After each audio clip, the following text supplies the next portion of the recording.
আসসালামু আলাইকুম আরহামাতুল্লাহ। আজকে আমরা শব্দে শব্দে ৩ নাম্বার হাদিস শিখব। এর আগে ১ নাম্বার ২ নাম্বার হাদিস আপলোড করা হয়েছে। আপনারা যদি দেখে না থাকেন তাহলে অবশ্যই দেখে নেবেন। আসুন আমরা ৩ নাম্বার হাদিস শিখি। তলাবুল ইলমি ফারিদাতুন আলা কুল্লি মুসলিম।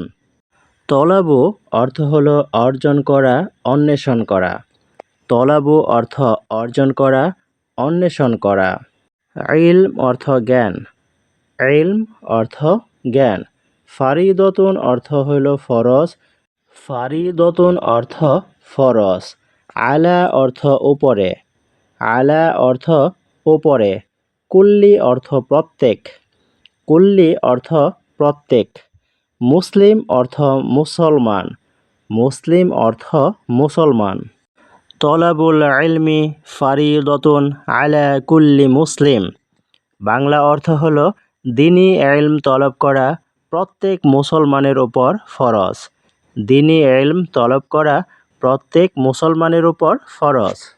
আসুন ইংরেজি ওয়ার্ড মিনিং শিখি। সিকিং। সিকিং অর্থ অনুসন্ধান করা, অর্জনের চেষ্টা। সিকিং অর্থ অনুসন্ধান করা, অর্জনের চেষ্টা। নলেজ অর্থ জ্ঞান। নলেজ অর্থ জ্ঞান। ইজ অর্থ হয় বা হলো। ইজ অর্থ হয় বা হলো। অব্লিগেটরি। অব্লিগেটরি অর্থ ফরজ। অব্লিগেটরি অর্থ ফরজ। আপন অর্থ উপর। আপন অর্থ উপর। এভরি অর্থ প্রত্যেক।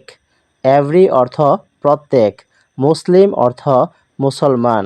মুসলিম অর্থ মুসলমান। তাহলে পুরো ইংলিশটুকু হলো সিকিং নলেজ ইজ অব্লিগেটরি আপন every Muslim. Seeking knowledge is obligatory আপন এভরি মুসলিম।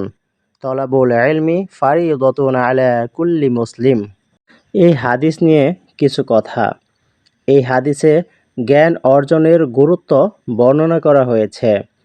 ইসলাম মানুষকে শিক্ষা ও জ্ঞান অর্জনের প্রতি উৎসাহ দেয়। প্রত্যেক মুসলমানের জন্য দ্বীনি জ্ঞান অর্জন করা অত্যন্ত জরুরি, যাতে সে সঠিকভাবে আল্লাহর ইবাদত করতে পারে এবং ভালো মন্দ চিনতে পারে, বুঝতে পারে। জ্ঞান মানুষকে আলোকিত করে এবং সমাজকে উন্নতির পথে নিয়ে যায়। তাই জ্ঞান অর্জনের জন্য যদি সুদূর চীনেও যেতে হয় তাহলেও যেতে হবে।